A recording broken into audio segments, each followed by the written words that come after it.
Assalamu alaikum. You're listening to Salaam Radio on 106.2 FM. We're also online at salamradio.co.uk. You're listening to Empower Hour. I'm Shaz Nawaz, here with my co-pilot Mohammed Hasib.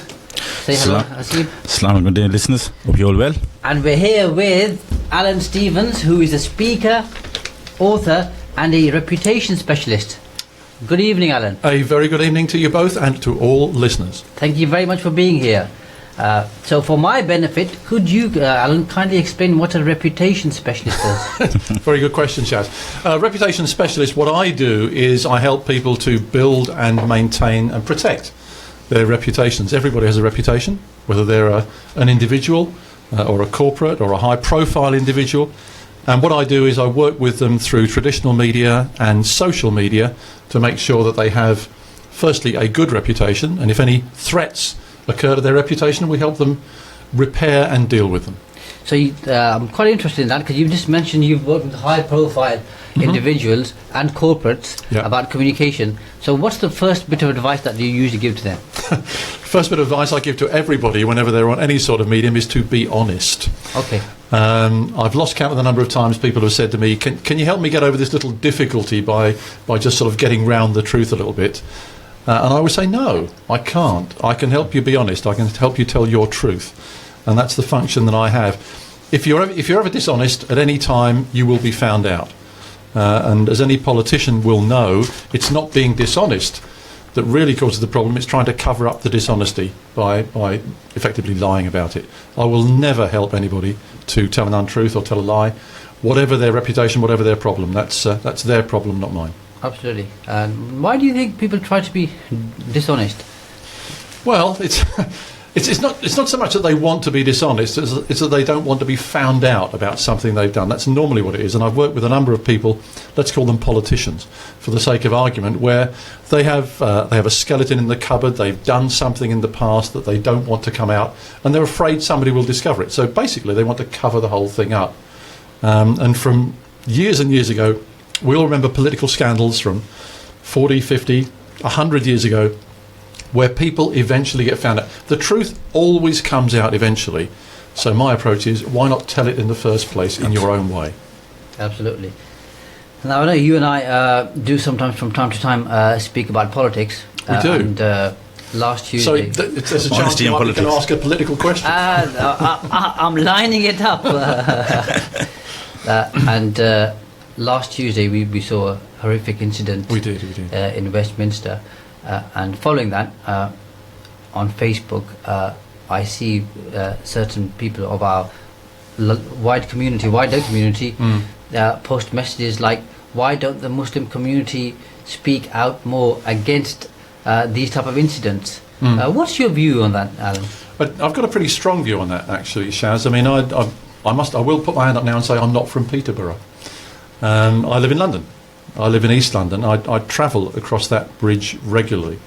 But more importantly than that, I live in a very diverse area. I live in East London, a very diverse and mixed area.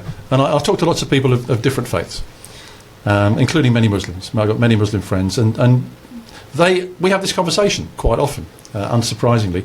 My view is it's not up to somebody to apologise for a criminal because they share a characteristic with them. Whether that's a faith or a nationality or a skin colour, it's not their responsibility to apologise on behalf of a criminal. There are criminals of all races, creeds and colours, and it's not my responsibility, it's not either of your responsibilities to apologise on their behalf. So I just don't see that. And we saw a lot of media coverage about that particular incident. We did. And I'm sure... you saw particular interviews or heard interviews where certain people said we're giving this incident too much exposure. What's your opinion on that? Well, news is about the most extraordinary thing that happened in the world. And that certainly was an extraordinary... Thank goodness it was an extraordinary event. These sorts of things don't happen often. It was a shocking incident. It was an incident that left people confused and concerned and worried. And therefore, I think it's important that we do talk about it, that we do try and analyse how it happened, that we try and stop it happening in future, that we that we think about the people who were affected, sadly the people who were killed and the many people who were injured, some of whom are still in hospital in a serious condition. So I think news is about those sorts of events. Some people argue we give it too much coverage. Some people say, well, other things happened. Well, they did. But for me, that was the most extraordinary thing that happened for a long time, and therefore it's important that we talk about it. And from time to time, obviously, being Muslim myself, I speak to other fellow Muslims, and something which they get very upset about is when the media uses the word Islamic terrorism, because anybody who does anything like killing others has nothing to do with Islam, because nowhere in Islam does it teach you to go and kill others. And why do you think the media uses that particular phrase, in your opinion? Because obviously you're a media coach, you've got experience in this. I find it extraordinary, but also kind of understandable in a way. People want to try and understand, they want to put labels on things. I agree it's a completely inappropriate label. It really is. The people who commit these acts are criminals, no more and no less. They're common criminals. And they have no excuse whatsoever based in any ideology, and therefore I think it's wrong to do that. And there is a hypocrisy in the media, and I will call out now some of my colleagues in the media. For example, when Anders Breivik killed 77 students in Sweden, it was 70. It doesn't matter how long ago. It was 6 years ago. Nobody called him a Christian terrorist, even though he was a fundamentalist Christian, right-wing, white supremacist fanatic. He was a criminal too, and I think what we've got to do is to learn to address people as criminals for their criminal actions, and not try and focus on what kind of warped medieval ideology may have led them to do something, because it's nothing to do with what happens these days. Yeah, absolutely, because these people, I think, have their own issues in their head, or have had issues with their upbringing, or something else isn't quite right at that particular time, or hasn't been for a while. Who knows? So that perhaps leads them to this particular action. But I am by no means a psychologist, and neither are you, and neither is Hasib. No, he's not. Although he's nodding like a psychologist right now. He's not, is he? So that's all the really easy questions out the way, Alan. Oh, that's great. And so now let me roll up my sleeves and let's get ready. So you've been speaking for a long while, and I mean, I've learnt lots from you over the years. One of the first questions I usually get asked is, from somebody who's learned to become a speaker, is I'm really nervous to go on stage. If I have to speak to more than one person at any one time, I don't think I can do it. What would your advice be to somebody who wants to speak but perhaps doesn't feel that they can do because they become nervous or they lack confidence? It's a great question, Shaz, and it's something that obviously I talk about a lot when I'm working with people who want to speak in public or speak professionally. It's quite normal to be nervous. And whenever we do something in front of people, it's quite normal to be concerned and nervous about that, because we want to make a good impression. We don't want to make ourselves look foolish. We don't want to forget what we're going to say. But two things I said to people. One is, the most nervous person in the room is actually in the audience, not on the stage. The audience want you to do a good job. They're probably much more concerned about you performing well than you are about performing well for them. So they're feeling it for you. They want you to do well. So the thing is, you've got a lot of good feeling in the audience. And the other thing is, nerves are okay too. You've got to feel that adrenaline. You've got to feel a certain amount of that chemical going around your body, because when you're on stage, you are giving a bit of a performance. You are yourself writ slightly larger. Yeah. And therefore it's important that you don't go on stage cold. If you're unemotional and you didn't feel anything at all, I don't think you should be on stage speaking. I think you should get some kind of sense that you want to do a good job, and that may make you a little bit nervous or excited, however you want to describe it. So I often say to people, if you don't feel anything before you go on stage, don't go on stage. And from time to time, as I'm speaking to other speakers, which I'm sure you do too, some, if not most, have a warm-up act. So some think they're Batman, others think they're Superman, others think they are somebody else. But are there any particular time of warm-up things that people could do before they go on stage, just to kind of calm those nerves? Sure, I think they should always warm up their voice, like I have done. They should always warm up their voice, because if the first time you use your voice for an hour or so is when you start to speak on stage, it will come out as a squeak, or it won't sound good and strong and formal. So I would always advise doing a vocal warm-up, preferably out of earshot of the rest of the audience. If you're doing all this da-dee-da-da, la-la-la, all that sort of thing that we do as speakers, and the same as singers when we're warming up. So always warm up. Some people like to visualise what they're doing. They like to visualise themselves doing a good performance. That may work for them. I've had worked with some people that have used a little bit of aromatherapy. They've smelled some lavender before they go on stage to make them feel nice and calm. Other people like to look through a book of times that went well. Any sort of technique that calms you down and makes you feel as though you're going to do a good performance is fine. But it's got to be a routine. So what I would say to people is, once you've got a 5-minute routine, whatever that is, the vocal technique, the calming technique, whatever it is, stick to it. It's like an athlete warming up. It's like a footballer warming up before they go on the pitch. They don't just walk on. The substitutes warm up for 5 minutes because they want to get in. They want to get themselves loosened and ready. It's the same for speaking. Exactly the same. And I thought you were going to say you have this transformation of becoming Super Ted. But never mind. Well, nice. I've got a strange vision in my head now of that, Shaz. Thanks for that. Okay, I'll work on that. So, Super Ted outfit. We are on Facebook Live, aren't we? Hello, we Facebook are. Live. Oh, yeah. So, once people get on stage, there are certain mistakes they make. Yes. And one is death by PowerPoint, which I'm sure everybody has been through at some point in their lives. So in order to avoid death by PowerPoint, what do you think people should be doing when they're on stage? Well, the obvious answer is don't use PowerPoint. Yeah. I mean, it's only been around since the early 1990s, when people seem to think it's always been there. Yeah. But it hasn't. And there are people as old as me, and even not quite as old as me, that remember a time before PowerPoint. So you don't have to use it. But if you do, then using imagery, using slides rarely. And the most important thing, if you're using a computer and you can get anywhere near the keyboard, there's a key on it that's got the letter B written on it. And if you press the B key, the screen goes blank. And that allows you to talk without people looking at whatever was on the screen. If you press the B key again, the imagery appears. It's a toggle. Yeah. So I always say to people, whenever you're presenting with PowerPoint, remember that B key, or have a clicker with the blank button on it, so you can return the attention to you. Because people have come to see you, they haven't come to watch a screen, otherwise you could have just given them a handout. Yeah. So I would say use it sparingly if you use it at all, use the blank key liberally, and use plenty of images. So that's fantastic advice, in fact, and I have followed that advice myself, and I found it very useful. So being in the audience, after the first half an hour, and I've just about got over their death by PowerPoint, the next thing going through my head is, what are they talking about? Because some speakers just totally lose me. What do you think, somebody who's looking to become a speaker, what are some of the things that they can do when they're on stage to kind of hit home those key points? Are there any tips? Well, one of the greatest things, Shaz, is telling stories. Yeah. Of course, telling personal stories.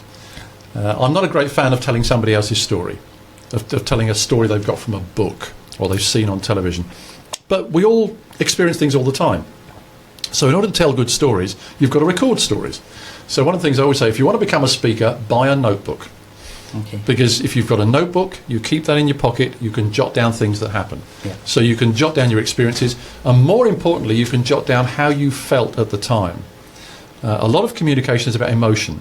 It's about how we feel, and it's about how we want our audience to feel. So if you want to make a speech engaging, use your own stories, use emotion, talk about feeling, and draw the audience into the story with you. And you will find that if you tell good stories, people will listen to you for a long time.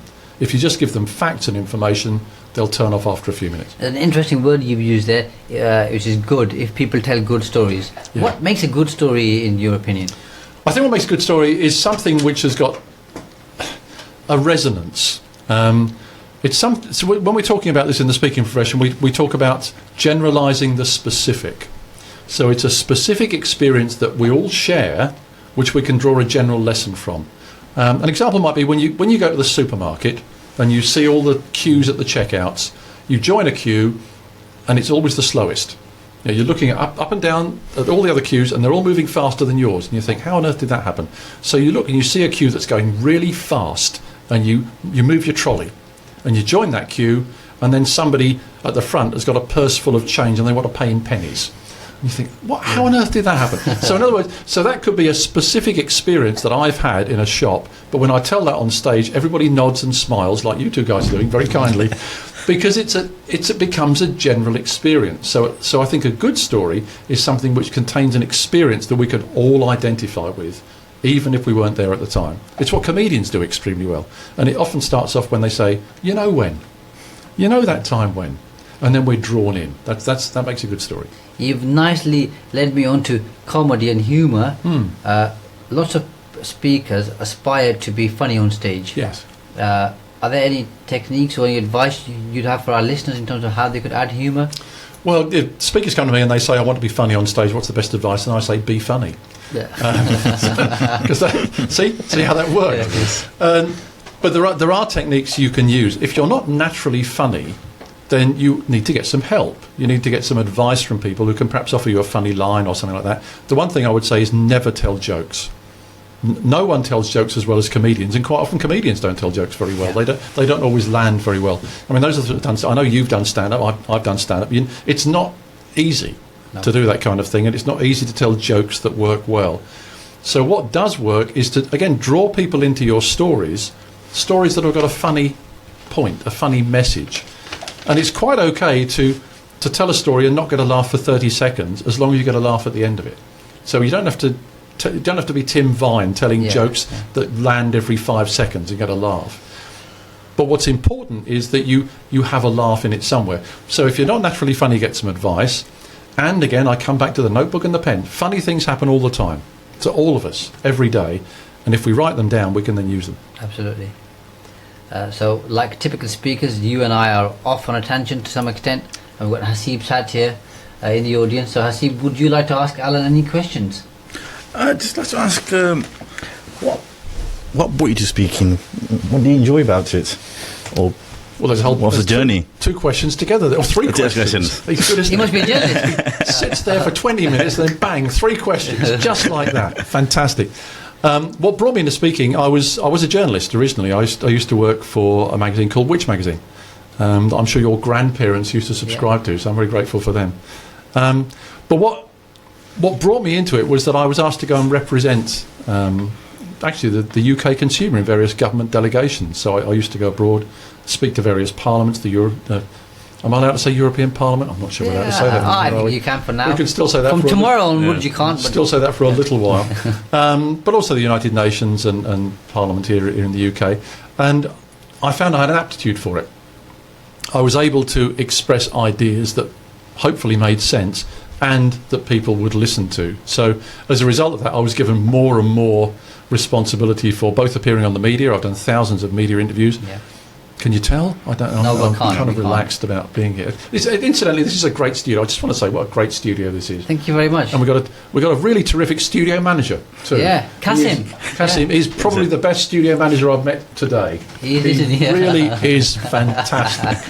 But what drew me into speaking was the fact that I enjoyed it, the fact that I like to get an audience reaction, and to be honest, a lot of us who speak, we do have a little bit of ego about this. We do like to be in front of an audience and get the audience's love. That's nice, but it's not the main reason. The main reason is I like to communicate. So I started out as a journalist. I spoke to various organisations. I ended up doing some media work, TV, radio, Sky, Talk Sport, BBC, that kind of thing. And I just stuck with it. And then after a while I thought, well, hang on, I could teach people to do this. So that's what I moved into. So I now run a company, Media Coach, that trains people to communicate on TV and radio, still speak professionally myself, and I still work with a lot of speakers. So I just love it, frankly. I see that's the answer. I love it. You love talking then? I do love talking. And getting paid for it at the same time. Yes. Because it's funny though, isn't it? People say, you're a speaker, and you share content, strategies, tips, stories, whatever it may be on stage, and you get paid for it. Most people can't make that connection. Well, that's right, and in fact many people speak very well and don't get paid, and that's absolutely fine. I mean, because they have a passion to speak, and that's absolutely fine. I have no problem with that at all. But those of us who speak professionally, as some of us do, as certainly as you and I do, you've got to, if you leave value on the table, you've heard me say this many times, I'm a great advocate of what do you leave on the table, and the fact that we get paid a fee, sometimes a very nice fee, it's not for the 40 minutes on stage, it's not for the 30 minutes on stage, it's for the lasting impact that we have on an organisation. And if we can change the way they work, if we can improve their communication, if we can improve their sales, improve their conversions, save them money, whatever it happens to be, we have actually made them more money than the fee that they paid us. So it's getting out of the head of people thinking, well, that's an awful lot of money for 40 minutes. In fact, it's an investment into their future, and that's what we're doing as speakers. That's the thing to learn. Plus, it's all the experience we bring, be it 5, sure. 10, 15, Yeah, 20, that's or right. however many years. Or even 40. Yeah, okay. Did I say that out loud? I thought I'd keep that quiet, I but think, now yeah, that you've mentioned I it... didn't mean to say that. Yeah. Any other questions from you, Hasib? What's the most memorable speaking event that you remember? It's memorable for the wrong reason. Mostly. Is it okay if I tell? It's not a rude story or anything Yeah, like of that. It's just a story where things went rather badly wrong for me. I was speaking at the Al Bustan Palace Hotel in Oman a few years ago, and I was opening an education conference, and I was sitting in the front row waiting to go on stage and thinking about my speech and not really thinking too much about the audience coming in behind me. I was introduced as the main keynote speaker. I ascended the stairs, I got onto the stage, I turned to face the audience and realised, to my surprise and horror, that they were all armed. Most of them were just carrying the ceremonial dagger. I can't remember the name for it, but it's part of the Omani national dress, and it was very nice. Beautiful jewelled scabbard and big daggers. But in the front row there were people with rifles on their shoulders, and I was a little bit concerned by that. Anyway, I picked myself up and carried on, and about 5 minutes into the speech, the gentlemen with rifles stood up and took their rifles from their shoulders and pointed them at me and started walking towards the stage. Now, I didn't know what I'd said. I thought I might have offended somebody terribly in Oman. I have no idea what I might have said. So I had the natural reaction of, as they were walking towards me, I started walking backwards. As you would, as if a bullet couldn't reach me if I took 3 paces back. Anyway, it was the only thing I could think of doing, and I walked back. As I took my 4th step back, I realised that there was nothing under my foot. I'd actually stepped off the back of the stage. It was only about 3 feet high, but I fell off the stage into the black curtain, the drapes at the back. I was a little bit embarrassed by that. And as I peeped over the stage, trying to climb back on and trying to regain some composure, I saw the people turn on their heel and march out of the side door, and I thought, I don't know what that was about. The organiser came around, helped me back onto the stage. He said, "I'm sorry, Alan, should have told you that was 2 cabinet ministers and their bodyguards who came to see the first 5 minutes of your speech and then left for a cabinet meeting. We should have told you." I said, "Yes." That would be a good idea, yeah. Absolutely, you should have told me. So from that I learned that I now always check the audience before I go on stage, just to see if there's anything that I need to know. Yeah. You live and learn, as they say. It's a good lesson, isn't it? Yeah, it is. Anything else to see? What research do you do to prepare for this role? Is any research in, or just... See, there's a lot of research. All of us who are professional speakers do a lot of research. I'm reading all the time. I spend about an hour a day, first thing in the morning, going through all the news reports, because I do lots of news and media things. I read lots of newspapers, I read magazines, I listen to radio. I'm a media junkie, in fact. And if I'm doing something specific about a client, so if I get booked to do a speech for a specific client, I will set a Google alert as soon as I get the booking on that organisation. So every morning I will get emails from Google telling me about the news that's happened. So if they've had something that's happened in a particular country around the world, I will know about it probably before some of they do. And what that means is I can build all of that in. It's, in short, a lot of research. And the more I've gone on in professional speaking, the more research I've done. Because we need to be well informed. You know, the idea is we're helping people, and we can't help people unless we're well informed. Yeah, and absolutely. I know in the world of social media and Google nowadays, if you're done your research and you're quoting something to be a fact or a piece of research, oh yes, and someone in the audience picks up on that, Googles it. You're in trouble. It's a very, very good point, Shaz. I always say to people, Google-proof your speech. That's a good point. So check every fact in your speech before you say it in front of an audience. Make sure it's Google-proof. Yeah, because it's easy just to state something as a fact. Absolutely Also, so. research suggests, and there is no research. Anything else, Hasib? I think this question we can ask after the break. I think we'll break. Yeah, absolutely fine. So I'm really enjoying interviewing Alan. Are you, Hasib? Yep. Fantastic. I'm having a good time too. Brilliant. It's nice here, isn't it? It's nice and cosy, isn't it? We haven't got a rifle as well. No, I've checked. That's all right. It's lovely. No, that's after the break. You've spoiled the fun now. No. Kasim, can you just go to the room next door and just grab my tools, please? Yeah? Aladdin, for a nice surprise. So we're heading towards the break. After the break, we'll be asking Alan some more interesting questions. Hasib will go into the other room and probably grab his rifle and bullets. But by now, Alan, you should be used to it. Yeah, I can cope with that now. It could be That's some all right. Not a problem. dignitary turning up. So please do stay with us. We're off to a break now, and we shall see you on the other side of the break. Assalamu alaikum.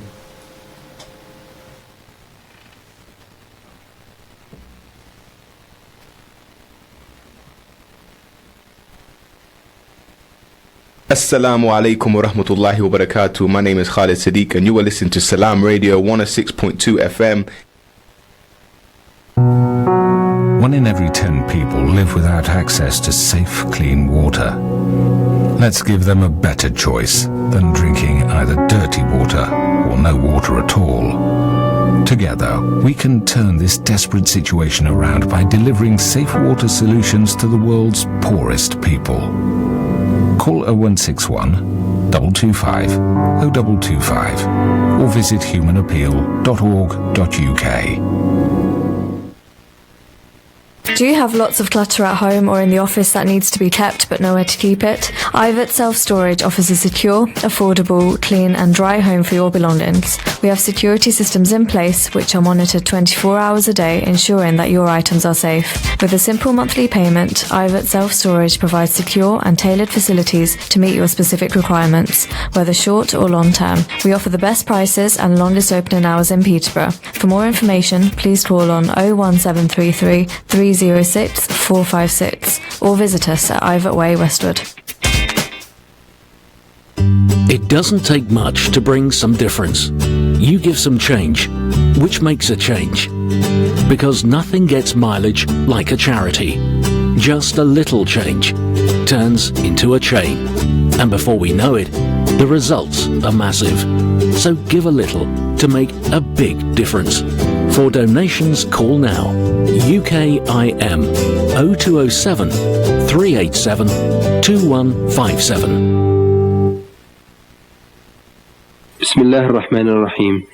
On the authority of Abu Dharr, may Allah be pleased with him.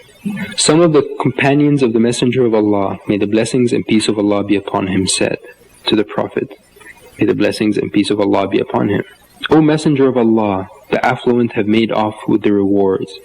They pray as we pray, they fast as we fast, and they give away in charity the superfluity of their wealth. He said, has not Allah made things for you to give away in charity?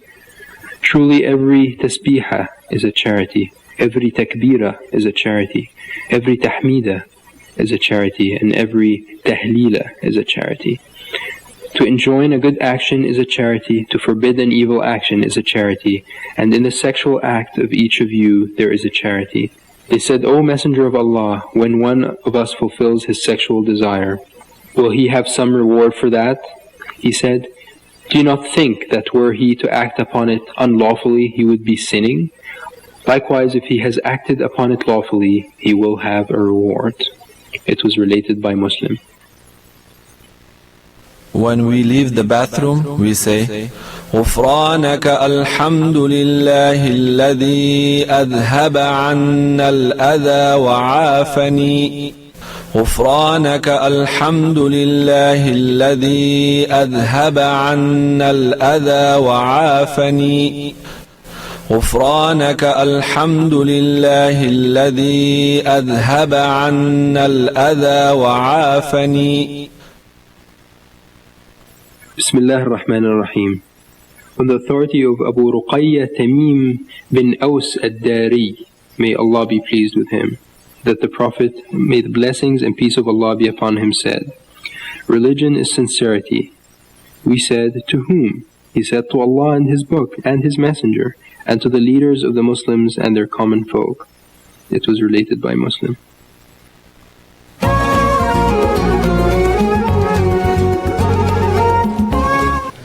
Assalamu alaikum and welcome back. You're listening to Empower Hour with me, Shaz Nawaz, and Mohammed Hasib, and our special guest, Alan Stevens, who is a speaker, author, and a reputation specialist here on Salaam Radio 106.2 FM.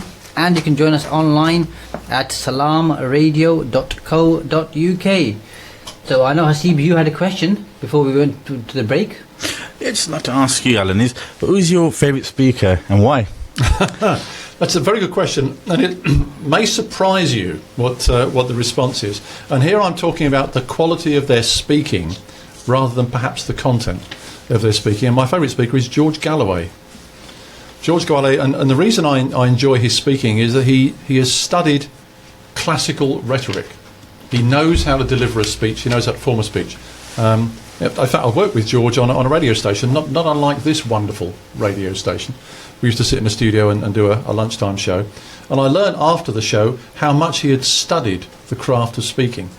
And I've listened to some of his speeches. I've seen some of his performances in front of, like when he was called in front of the US Senate and so on.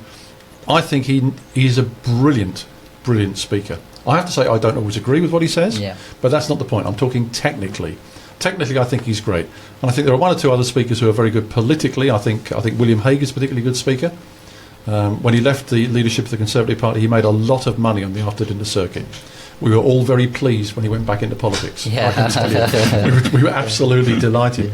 So I think he's a particularly good speaker, and I think there are a few others that I know professionally that people wouldn't know necessarily, but some of those big political speakers are really very effective.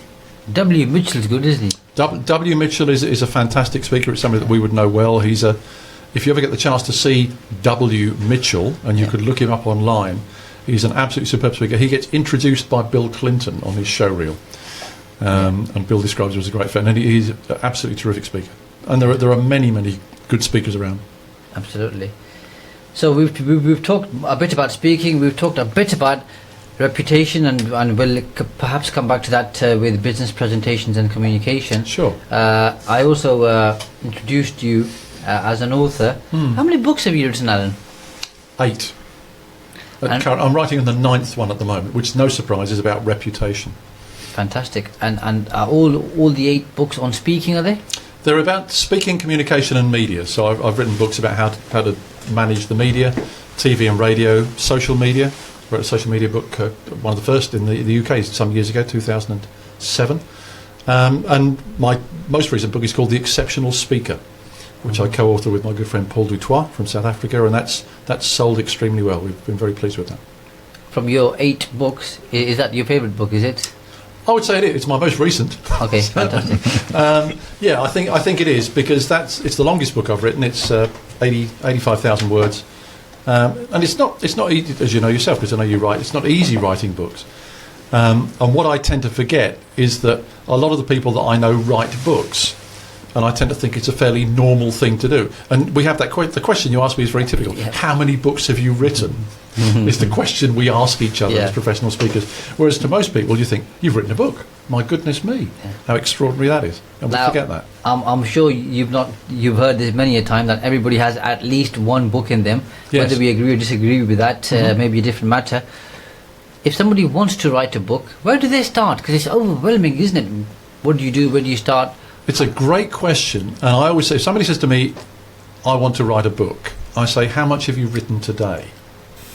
Or how much did you write yesterday? This is Salaam Radio, Peterborough's the day before. Yes. It was almost like a station ident in my ear then. I don't know if you caught that, but that was very interesting. Anyway, so they're just trying to throw me off. It's not working. Yeah. So I say, how much did you write today? How much did you write yesterday? Because for me, writers write. If you're going to write a book, you need to get into the habit of writing. And therefore, if somebody's thinking of writing a book, I would say start writing. If you're not writing every day, start writing now. When you're in the habit of writing, then think about how you're going to write a book. But you can't just start and write a book from scratch. You've got to be in the habit of doing it. Yeah, that's good advice. And how long should somebody's first book be? I know that's like saying how long is a piece of string. Yes, it is. Yeah. Sometimes long enough to be interesting and not so long that it's boring. So it doesn't have to be War and Peace, does it? No. Of course not. No, of course not. I mean, you can start with a book. And some ebooks are 5,000 words, 20,000 words, the one I've just written at 85,000 and so on. It really doesn't matter that much. The important thing is, can you hold the interest of the person who's reading it? And however long that happens to be, that's absolutely fine. I mean, I've for some reason, maybe I'm getting older, films seem to be getting longer. I don't know whether that's true or not. Films seem to be getting longer, and I'm thinking, by 2.5 hours, I'm thinking there has to be a loo break in here somewhere. There really does.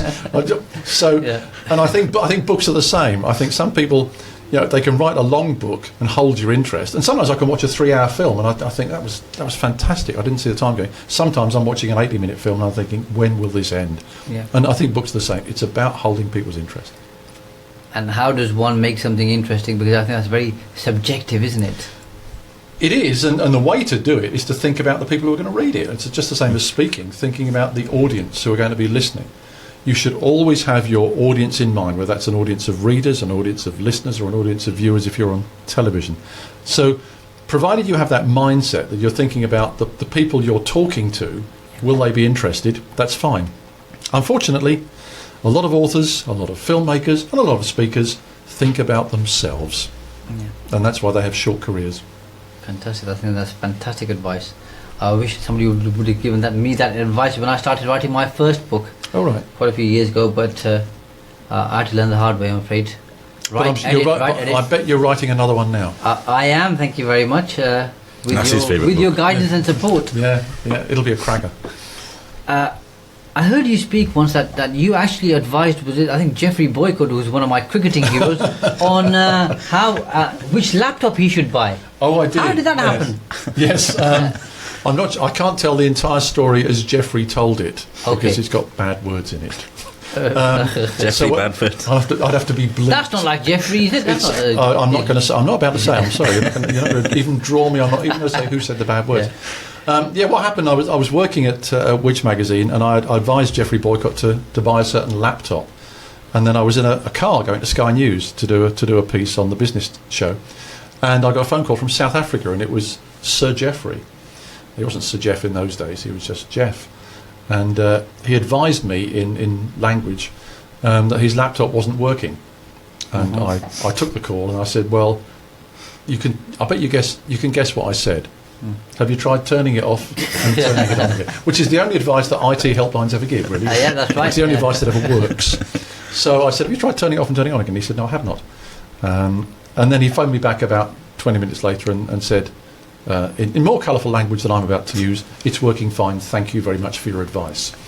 So yes, that was a good one. That was a good one. He's a lovely man, and the lovely thing about Geoffrey, he used to send my daughter postcards wherever he was in the world. So when he was in India or Pakistan or Australia and all, he knew she was interested in travel. He'd send her a postcard from Uncle Jeff. I thought it was really sweet of him. He was a lovely guy. So being in the media. And being a journalist, were there any, as a child, sporting or celebrity heroes that you had a chance to meet later on? Oh yeah. Well, no, I mean there was sporting heroes that I used to meet at the time. I used to live in South London, not too far from Wimbledon, so I used to go and watch the Wimbledon tennis championships by sneaking through the fence. I'm not sure I'm allowed to say that. Did I say that out loud on radio? No, No. You didn't hear what I used to buy a ticket, of course, like everybody else. And on the Sunday in the middle of Wimbledon, there was no play back in the day. And what used to happen is that the tennis players used to come to our local cricket ground and play a cricket match against the local team. And of course, many of the tennis players were Australian in those days. Yeah. People like Ken Rosewall and Rod Laver and so on, and they used to be very keen on cricket. And I remember I used to go and I was a ball boy, so I used to get the ball when it went over the boundary and help them out and so on. And I remember meeting Rod Laver, who was my hero, and he was a Wimbledon champion just before it turned professional. And I remember he had a polo shirt on, short sleeve shirt. I remember this absolutely as though it was yesterday. And he was left-handed. His left arm was like Popeye. Mm-hmm. It had massive, probably an anchor tattooed on it as well. Massive muscles, and his right arm was tiny. And you think, how did that? And obviously, in those days, all he ever did was practice tennis. Yeah. These days, it's strength and it's gym training, and they're fit and welcome. He was completely one-sided. his left side was enormous. Even the left side of his chest and his body were enormous, and the right side was like it was somebody else's, about half his size. And I always remember that. But he was a great tennis player. Just to cheer Hasiba, because I know he's a big Manchester United fan. Oh, did is he? you I'm ever sorry. meet Georgie Best by any chance? I did a number of times actually, and funnily enough, on the same day that I had that conversation with Geoffrey Boycott, I went to Sky News. I'd done my piece on Sky Business News, and in the green room, which is the room where you go where there are curled up sandwiches and cold tea after the interview, there was a man sitting in the corner. I looked over, I thought, it's George Best, and it can't be, can it? And he was one of my heroes too, of course, best footballer I ever saw. And he came over and sat next to me, and he sat down. He said, "Excuse me," he said, "You're Alan Stevens." I thought, hang on a minute, this is supposed to be the other way round. And I said, "Yes, I am." He said, "I've just seen you on television talking about laptops and computers." And I said, "That's right." He said, "I'm about to buy Callum a laptop. Could you recommend something?" And I thought, the one thing that went through my mind, I better not recommend the same one I recommended to Geoffrey Boycott. So I recommended a different one. Now, to really get you in Hasib's best books, if that's more. possible. Yes. So you've mentioned cricket. I have. You've mentioned some stars. You've spoken about George Best. For Man United, yeah. And Man Man United. United, Have you ever met Imran Khan? Because that's another hero, Hasib's hero, and you'll be in his best books. He'll be a friend for life. No. It's been 25 years Oh, since I how was a good. laptop. Sorry, Hasib, No. I'm so sorry. No. But if I had met him, I'm sure he's a charming and lovely man. I tried for you, Hasib. Yeah. I tried my best, yeah. Do you have any other questions for Alan? It's something regarding business owners. Yeah. There's an association called Professional Speaking Association. Also There is, that's right. PSA. Regarding Professional Speaking Association, what is it about? What the aims of Well, the PSA? Professional Speaking Association, it was founded in 1999 here in the UK, and it's the professional body for speakers. So those of us who speak professionally, it's like the BMA for doctors, or the Law Society for lawyers. So it is our professional body, and we have accreditations, we have membership, we have fellowship, we have something called the Professional Speaking Award of Excellence, the Founders Award, the presidency, all of which I've won, of course. I said that, didn't I? but I've been around a long time. So the Professional Speakers Association essentially helps people who want to run a speaking business. That is, people who are not only presenting but are actually being paid to present. And we've got about 500 and odd members in the UK at the moment. There are 13 regional groups, and if you want to find out more about the PSA, it's thepsa.co.uk online. thepsa.co.uk. Talking about the PSA, you've also been president of the Global Speakers Federation. Yes. What's Yes, that all about? I have actually been president of the world Pretty much. of speaking. Yeah. But nevertheless, it's quite a cool thing to say, isn't it? President of the Yeah, world. Yes, of I have course about 6,000 professional speakers. Yeah. That was back in 2010, 2011. So you've kept extremely busy. I have. Linking speaking to communication, if somebody generally wants to become a better communicator in the day-to-day life or at work or in any relationship, are there any particular tips that you share with people? Keep it simple. I think a lot of people overcomplicate their communications. You do need to think ahead, and I think that another thing that people get wrong is that they rush into a communication and then they say something they wish they hadn't said. They say something they regret. So I'd always say to people, even if you only take 10 seconds before you go and present to somebody, or you talk to a meeting, or even you talk to your partner or your kids, just think about it for a few seconds. Think what you're going to say, and more importantly, think what is the likely impact on them. Because what we tend to do is we communicate from inside our own heads. We say how we feel and what we think. And I think what's really important is to think, what's going to be the impact on the person I'm talking to, or the people that I'm talking to? Because that's what really matters. The communication is about us sending a message that they understand and will appreciate. Even if they may not like to hear some of this stuff. Sometimes you've actually got to tell people off. Mm-hmm. But if they understand why, and if they understand why it's coming from the right place, they're going to be fine about it. So I think it's always keep it as simple as possible so that people understand it, and make sure that you're thinking about the impact on the person you're sending it to. That's good sound advice. And business presentations, which is one of my favourite topics, as you know. If somebody has a business presentation tomorrow and they happen to call you tonight and say, last minute panic, can you give me some advice? Sure. What would your advice be to them? Well, my advice would be, what's the impact you want to have? So what is the message you want to send? And again, I come back to that, keep it simple. If you're doing any communication of any length, of any form whatsoever, there's one thing that you want to communicate. And I mean one thing, like less than 10 words. So you should always have in your head, what is the one thing I want to communicate? Because I'm sure you've been to many, both of you, been to many business presentations where you've sat through it, you've lost the will to live about 10 minutes in, there's bullet point after bullet point after bullet point, and somebody says, and my 17th point, by the way, is this. On the same slide. Yeah, exactly. And you think, what on earth is going on here? And at the end of it, you wander out more confused than when you wandered in. Yeah. So if you're doing a business presentation, if anyone listening is doing a business presentation tomorrow, think about the one thing that you want to communicate and think, what's the best way to tell people that?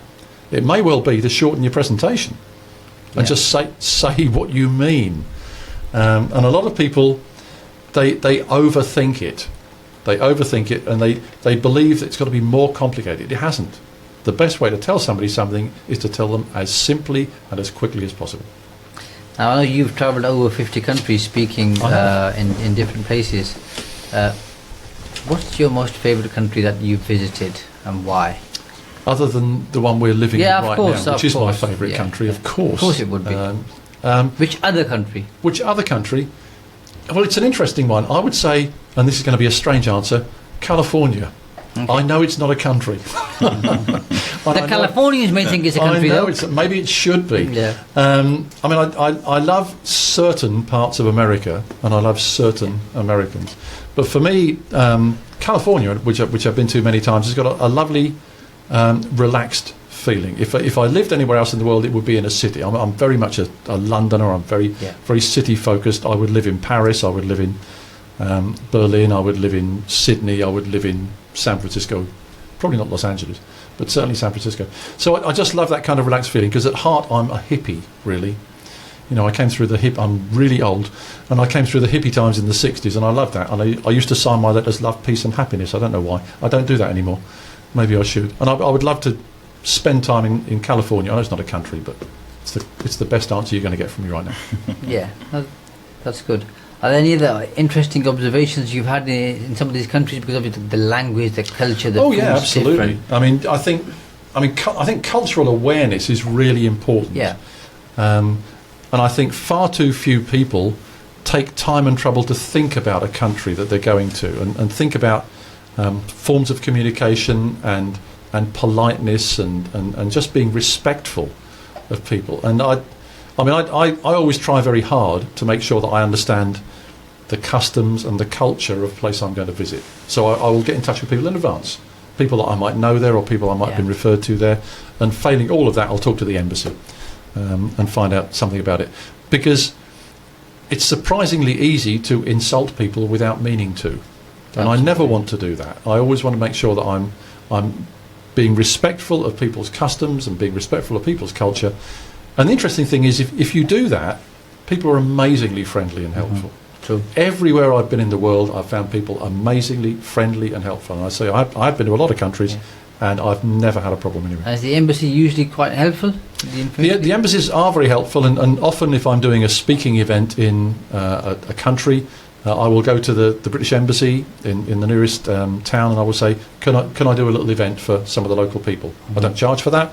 I just say, if I can be helpful to you and talk to some people that are local and help some local businesses, I will do that. And I've done that many times. It's a great thing to do.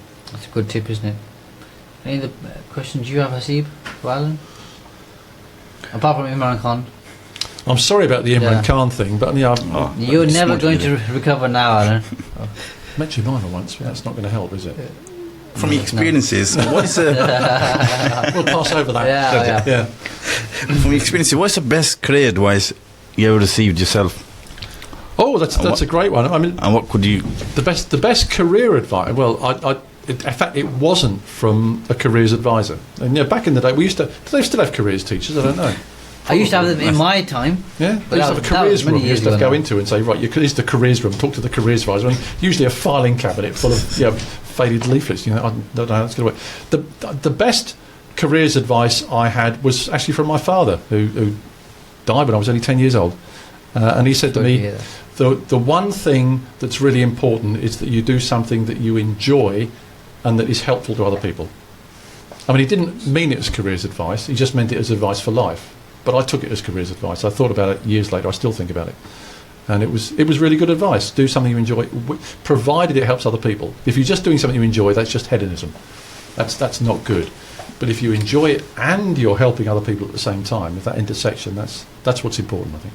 And sometimes I find that enjoyment's important, but then people jump on this bandwagon of, you've got to be passionate about what you do. And sometimes perhaps they do become so passionate that they're not actually running their business viably. Absolutely right. We see it time and again in speaking, don't we? Where people say, I'm very passionate about this topic and I have a message I've got to share. Well, that's fine. That's okay. I don't mind that. But it doesn't necessarily make it a business. People can be very passionate about something they feel deeply about, but is of no value to somebody else. And I think I keep coming back to this thing over and over again, and you've heard me say this, it's got to be helpful to the people you're working with. That's what we're here for, is to help people. We're not here for our own amusement and entertainment. Well, it's nice to have that from time to time. It's nice to combine that with being helpful. But if you're just passionate and nobody else is interested, I mean, you might be passionate about collecting pre-war matchboxes, but that's of no great help to anybody else, is it? Yeah, absolutely. Now, you're a Londoner, you're on a Muslim channel, and there's no way I could... We're going back to politics now, I could... There's no way... I can tell where we're going here. I made a note here. Is that the time? I lined it up with that. I know when Sadiq Khan became mayor, there was a lot of stick about giving the keys of London to a Muslim. What kind of a job do you think Sadiq Khan has done so far? I think he's doing a very good job. I mean, I think the previous mayors of London have done a pretty decent job as well. He's the third mayor of London. I'll be honest, I voted for him. Good. And I think he's doing a good job. I do think he's getting very unfair treatment from a certain section of the population, media, social media, whatever you want to call it. He's doing a job for Londoners. It's nothing to do with his faith. I mean, he's a man of faith, and I respect that, and that's excellent. But being a mayor is something different. I know you've had the mayor of Peterborough in here, I believe. Absolutely, we're honoured to be sitting in the same room the mayor of Peterborough, as Saturn. But as far as the mayor of London is concerned, he is elected to work for all Londoners, and I think he is doing an excellent job for all Londoners at the moment. I think he's out there, he's visible, he's making statements, he's being absolutely clear about what he's trying to achieve, and I'm very impressed actually so far. Yeah, and I think sometimes people hear or read the comments from those particular subsections of the community, and they think all the English people are like this, don't they? Which obviously isn't true at all. But if you had, and I'll come back to that point if we have some time remaining, because I think that's quite important. But if you had one piece of advice for Sadiq Khan on how he could improve London, being a fellow Londoner, what advice would that be for him? Well, it's a tricky one. I think London's got a lot of issues. There are lots of things that you could deal with. The one thing I would like to see, and it's really not with his control, but I would like to see more emphasis given on education. Frankly, I'm a school governor at 2 schools in London. I feel passionately about the way education is happening, and I would like to see perhaps him and some of the people who work with him getting out into schools a little bit more, and finding out what young Londoners are interested in, because it's their future that we're all about here. They're going to inherit whatever it is there in London. I think it's really important. He does do this, incidentally, but I would like to see the people who work with him encouraged to get out into schools a great deal more, find out what's going on, and see what they can do for the future. One more question, Hasib, and then I'll pass it over to you.